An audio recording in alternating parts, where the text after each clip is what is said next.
दोस्तों, अगर आप और अच्छी नींद चाहते हैं तो हमारी प्यारी सी ऐप नींद को इंस्टॉल करें। इस ऐप पर आपको एक्सक्लूसिव स्लीप स्टोरीज़ मिलेंगी और आप बिना यूट्यूब प्रीमियम के भी इन स्टोरीज़ को बैकग्राउंड में सुन सकेंगे। इंस्टॉल करने के लिए आप हमारी वेबसाइट neend.app पर ज़रूर आइए और अच्छी कहानियाँ, स्लीप म्यूज़िक, कुछ टिप्स सुनने के लिए इस चैनल को सब्सक्राइब कीजिए। नमस्कार, मैं हूँ प्रियल। आज सुनिए लेखक रजत की लिखी स्लीप स्टोरी। कुछ अजीब किस्से इतने अजीब होते हैं कि उनका अजीब होना ही उनकी खासियत बन जाता है। इस कहानी का किस्सा भी बड़ा ही अजीब और अनूठा है। यह किस्सा एक बिल्डिंग में घटित होता है जो क्लॉक हाउस के नाम से मशहूर है। एक अभिनेता श्याम इस क्लॉक हाउस में ठहरता है और उसके साथ कुछ दिलचस्प घटित होता है। आइए जानते हैं वह क्या है। लेकिन पहले आप अपने आसपास की सारी लाइट्स ऑफ करके आराम से लेट जाएं। अपनी आंखें धीरे से बंद कर लीजिए। अब थोड़ा सा अपने शरीर को आराम दीजिए। थोड़ा और आराम। अपने शरीर को बिल्कुल ढीला छोड़ दीजिए। कोई टेंशन नहीं, कोई तनाव नहीं। अपने दिमाग में चल रहे सभी विचारों को, चिंताओं को त्याग दें। एक शांति सी महसूस करें। सब नेगेटिव पॉजिटिव विचारों को धीरे धीरे निकाल दें। हाथों को सीधा करके अपनी कमर के साइड में रख लीजिए। अपनी सांस पर ध्यान लगाएं। इसको धीमे या तेज नहीं करना है। बस ध्यान देना है कि कैसे वो आपके नाक, गले में होते हुए आपके अंदर प्रवेश कर रही है और कैसे वो आपके गले और नाक के माध्यम से वापस निकल रही है। मन शांत, एकदम शांत होता जा रहा है। आप बहुत अच्छा महसूस कर रहे हैं। खुद को काफी हल्का फील कर रहे हैं। सब तरफ शांति ही शांति है, सुकून है, खामोशी है। नए शहर में अजीब सा सुकून मिलता है। इसकी क्या वजह हो सकती है? शायद वहां आपको कोई जानता नहीं या कम लोग जानते हैं, या फिर यह एक नई शुरुआत होती है। कुछ भी वजह हो सकती है, पर एक अजीब सी खुशी महसूस होती है। अजनबी शहर की रातें, शाम ऐसे आती हैं जैसे आपको गले लगाने आई हो। एक मशहूर ट्रैवलर ने कहा है, आपको जिंदगी में एक बार अकेले सफर करना चाहिए, कहीं नई जगह घूमने जाना चाहिए। यह आपको जल्द से जल्द करना चाहिए, फिर आप इसे बार बार करेंगे। श्याम भी एक शहर में अकेला रहने आया है। उसे आए बस 2 ही दिन हुए हैं और उसे अजनबी सी खुशी का एहसास हो रहा है, जो अक्सर नए शहर में आने से होता है। यह सिर्फ नया शहर ही नहीं, उसकी नई जिंदगी की भी शुरुआत है। श्याम एक अभिनेता है और इस शहर में एक थिएटर ग्रुप को ज्वाइन करने आया है। वह बड़ा खुश है। आज ही वह कुछ नए लोगों से मिला जो थिएटर आर्टिस्ट हैं। श्याम ने एक सस्ते इलाके में किराए पर फ्लैट लिया है। एक बिल्डिंग है जिसके ज्यादातर फ्लैट खाली पड़े हैं। बिल्डिंग की बनावट बाहर से एक घड़ी के आकार की है। बिल्डिंग को इस तरह से तैयार किया गया है जैसे वह कोई बड़ी घड़ी हो, पर वह बहुत पुरानी बिल्डिंग है। शायद तब इतनी टेक्नोलॉजी भी नहीं थी। इस कलाकारी को देखते हुए आश्चर्य होता है। जब पहली मर्तबा श्याम अपने ब्रोकर के साथ घर देखने आया था, उसने पूछा था उसने ऐसा डिजाइन क्यों बनवाया होगा। ब्रोकर ने कहा था, पता नहीं, उसे घड़ियों से प्यार होगा या फिर वह वक्त रोकना चाहता होगा। तब श्याम ने बिल्डिंग देखते हुए कहा था, या फिर वह अच्छे समय में रहना चाहता हो। देखो, यह जो घड़ी बनाई है इसमें 10 बज रहे हैं। यह एक मुस्कुराहट की तरह दिखाई देता है। ब्रोकर ने यह देखा और कहा, हाँ, कमाल है, मैंने इस बात पर कभी गौर किया ही नहीं। अब कोई कभी मुझे इस बिल्डिंग के डिजाइन के बारे में पूछेगा, उसे मैं यही बताऊंगा।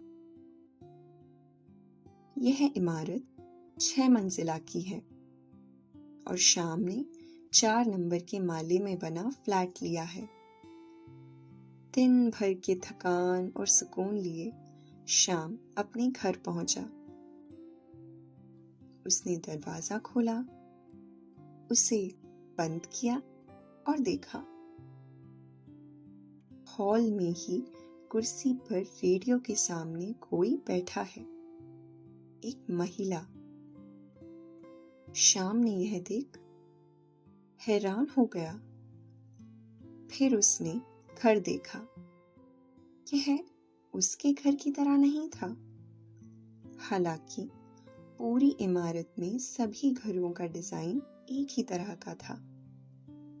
फिर भी जिस तरह से सामान जमा हुआ था, कुर्सी, सोफे, टेबल रखे हुए थे, यह श्याम का घर नहीं था। महिला ने श्याम को देखा। वह रेडियो में गाना सुनते हुए कुछ पढ़ रही थी। श्याम ने कहा, ओह, माफ करना, लगता है मैं गलत घर पर आ गया। महिला ने कहा, कोई बात नहीं प्यारे बच्चे, यहाँ सभी घर एक जैसे तो हैं, कभी कभी गलती हो जाती है।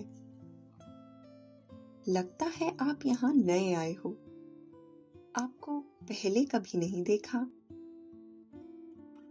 श्याम ने कहा, हाँ, आपने सही समझा, मैं 2 दिन पहले ही आया हूँ।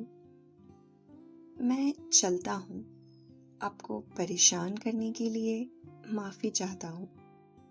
महिला ने कहा, नहीं, कोई बात नहीं, अब जब आ ही गए हो तो कुछ देर रुक जाओ। वैसे भी आज मैं अकेले नहीं रहना चाहती। श्याम ने जिज्ञासा से पूछा, क्यों, आज ऐसा क्या है? महिला ने बताया, आज मेरा जन्मदिन है। मैंने केक भी बनाया था, पर अकेले खाने का मन ही नहीं हो रहा। डिनर भी रेडी है, अगर आप करना चाहें तो? श्याम ने असमंजस में कहा, मैं आपको परेशान नहीं करना चाहता। महिला ने विनती भरे स्वर में कहा, मुझे खुशी होगी अगर आप रुकेंगे। श्याम ने अंदर आते हुए कहा, ठीक है, तो आज का डिनर आपके साथ ही सही। श्याम कुर्सी के सामने वाले सोफे पर बैठ गया। उसने पूछा, आपका नाम क्या? महिला ने कहा, मेरा नाम सुबह। और आपका? श्याम ने धीरे से हंसते हुए कहा, मेरा नाम श्याम है। इस पर वह महिला भी खिलखिलाकर हंसने लगी। उसने कहा, यह है श्याम वाला श्याम है या हमारी सिंदूरी शाम वाला शाम? श्याम ने हंसते ही हुए कहा, जो भी आप कहना चाहें। वैसे माँ मुझे कभी श्याम कहती है तो कभी शाम। उन्हें ऐसा करना पसंद है। सुबह ने कहा, क्या बात है? आप अपने बारे में और कुछ बताइए। इस शहर में कैसे आना हुआ आपका? श्याम ने कहा, प्लीज मुझे आप मत कहिए, मैं आपसे बहुत छोटा हूं। सुबह ने मुस्कुराते हुए कहा, ठीक है, तुम छोटे होंगे, पर इसका मतलब यह नहीं कि मैं बड़ी हूं। श्याम ने कहा, मैं ये अभिनेता हूं और इस शहर में इस काम को लेकर काफी स्कोप है। आज ही मैं एक थिएटर ग्रुप से बात कर आया हूं। अगर उन्हें मेरा काम पसंद आया तो मैं उनके साथ आगे काम कर सकता हूं। सुबह ने कहा, वाह, यह तो बहुत बढ़िया बात है। मैं तुम्हारे लिए खुश हूं। मतलब आज दो खुशखबरी हैं। जश्न मनाने के एक नहीं दो मौके, एक तुम्हारे नए सफर के नाम और एक मेरे 1 साल और बूढ़े होने के नाम। श्याम ने कहा, ओह माफ करना, मैंने बातचीत में ध्यान ही नहीं दिया। आपको जन्मदिन मुबारक हो। सुबह ने बधाई लेते हुए कहा, कोई बात नहीं, शुक्रिया श्याम। चलो अब हमें केक खाने से शुरुआत करना चाहिए, फिर डिनर भी तो करना है। सुबह उठकर रसोई में गई और शाम घर में पड़े सामान को देखने लगा। हर चीज काफी समय पहले की लग रही थी। टीवी की जगह रेडियो है, जिसकी आवाज शाम के आते ही सुबह ने कम कर दी थी। सोफे और कुर्सियों की बनावट, फर्श पर बिछा बिछौना, पर्दे और खासकर सुबह के पहने कपड़े, वह नए तो थे पर पुराने फैशन के लग रहे थे। सुबह का बाल बनाने का तरीका भी अलग है और बात करने का भी। सुबह को देखकर शाम कई बातें समझ चुका है। उनकी उम्र लगभग 50 के आसपास होगी। उनके चेहरे पर आई हल्की हल्की सी झुर्रियां यह बता रही थीं। उनकी आंखों में अपने पूरे जीवन के अनुभव के साथ साथ शांति और सुकून भी नजर आ रहा है। उन्हें देखकर, उनकी बातें सुनकर ऐसा लगता है जैसे उन्होंने अब तक एक बढ़िया जिंदगी जी है। पर यह कोई नहीं जानता किसके अंदर क्या चल रहा है। पर अच्छे लोगों से मिलकर हमेशा अच्छा ही लगता है। शाम को अपनी माँ की कही एक बात याद आती है, श्याम प्यारे, अच्छे लोगों के साथ प्यार से पेश आना चाहिए ताकि उनकी अच्छाई और भी बढ़े। और वह तुम तक पहुंचे। सुबह केक लेकर आ गई, वह भी उम्मीद से बिल्कुल अलग। एक लाल और चॉकलेटी केक। उन्होंने केक सोफे के सामने टेबल पर रख दिया और कुर्सी पर बैठ गई। शाम ने कहा, आपने मोमबत्ती नहीं लगाई? सुबह ने कहा, ना, मुझे वह लगाना पसंद नहीं। उसे यूं ही जलकर बुझा देना अच्छा नहीं लगता और फिर वह ऐसे ही बेकार चली जाती है। इसलिए बस केक ही सही है। दोस्तों, अब से आप bed time stories, guided meditation, relaxing music, इन सब का आनंद नींद ऐप पर ही उठा सकते हैं। शाम ने कहा, मैं तो केक भी नहीं बनाता। माँ के साथ कुछ खास पकवान जरूर बना लेता हूँ, पर केक बहुत कम ही ऐसा होता है कि केक बने। जन्मदिन पर तो बिल्कुल नहीं। सुबह ने कहा, तो चलो आज हम दोनों मिलकर केक काटते हैं। ये लो, मैं पहले से ही 2 नाइफ लाई हूँ। शाम ने कहा, पर मैं क्यों? यह तो आपको काटना चाहिए। सुबह ने कहा, अरे आज तुम्हारी भी एक नई शुरुआत हुई है। यह खास दिन है। सुबह ने खिड़की से बाहर आसमान को देखा और कहा, सपने के सच होने की शुरुआत के नाम। शाम ने आगे कुछ नहीं कहा। सुबह ने 1, 2, 3 तक गिनती गिनी और फिर दोनों ने एक साथ केक काटा और खाया भी। शाम को केक इतना पसंद आया कि उसने कहा, आप मुझे यह रेसिपी जरूर देना। यह केक मैं माँ को बनाकर खिलाना चाहता हूँ। सुबह ने उसे यह देने का वादा किया। केक खाने के बाद दोनों खिड़की के पास बैठ गए। सुबह ने अपनी शॉल ओढ़ ली और शाम को एक कोट पहनने को दे दिया ताकि बाहर से आती ज्यादा ठंडी हवा ना लगे। कोट पहनते समय भी शाम को यही लगा जैसे यह बहुत पुराना है, पर उसने यह बात सुबह को नहीं बताई। वह नहीं चाहता था उन्हें किसी बात का बुरा लगे। शाम ने उनसे पूछा, वैसे आप क्या करती हैं? लगती तो आप भी कोई आर्टिस्ट ही हैं। इस बात पर सुबह हंसने लगी। मैं और आर्टिस्ट नहीं। हाँ, पर मुझे लगाव पड़ा है आर्ट से। मुझे पसंद भी है पेंट करना, गाना गाना, लिखना, पर कभी भी मैं इतनी अच्छी नहीं रही कि यह प्रोफेशनली कर पाती। फिलहाल तो मैं कोई काम नहीं करती। मैं एक रिटायर्ड शिक्षिका हूँ। अब तो बस घूमती हूँ, गाने सुनाती हूँ, पेंटिंग बनाती हूँ और उन्हें अपने दोस्तों को देती हूँ।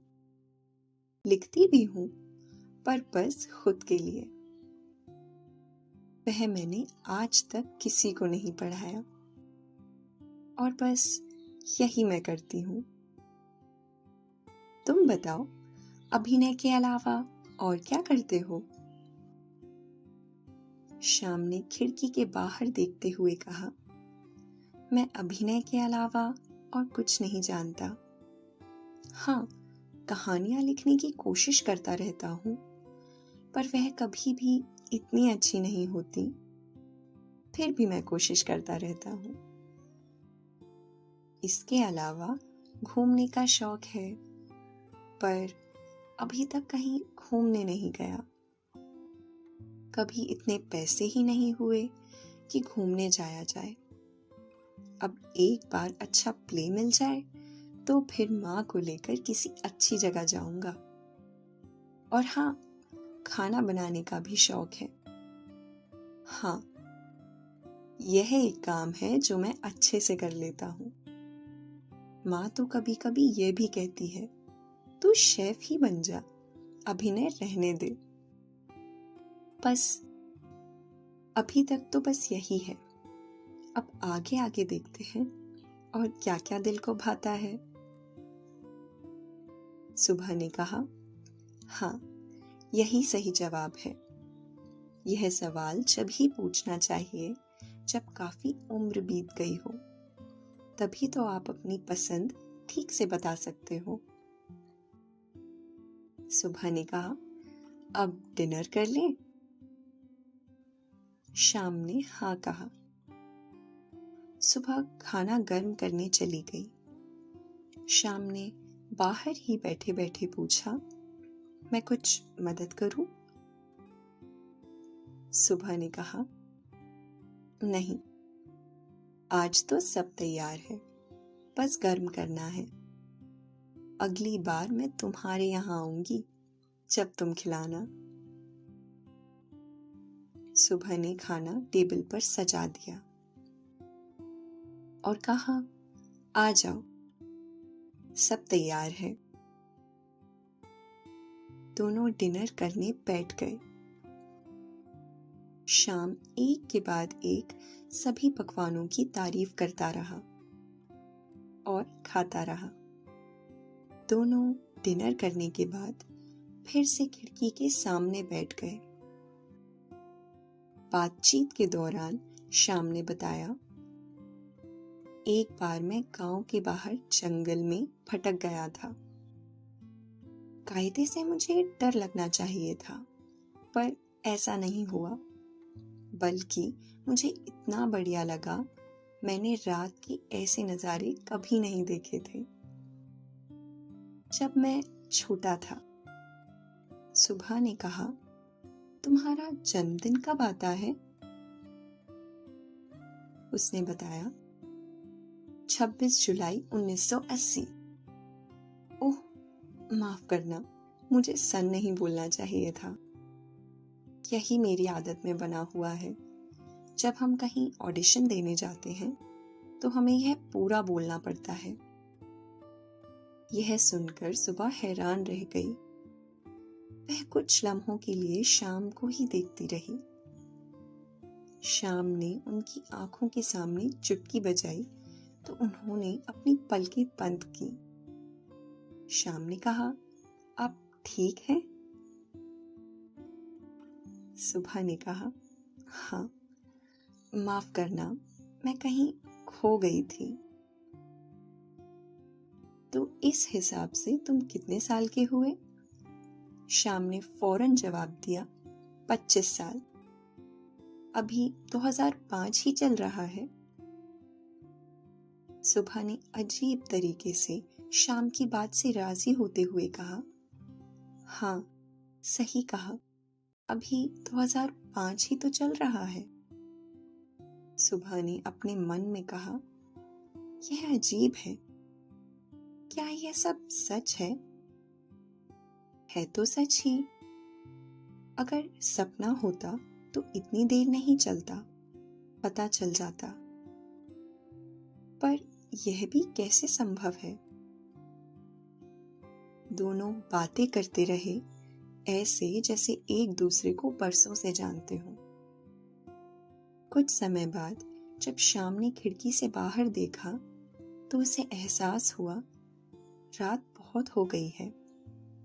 उसने कहा, बातचीत में पता ही नहीं चला, लगता है समय बहुत हो गया है।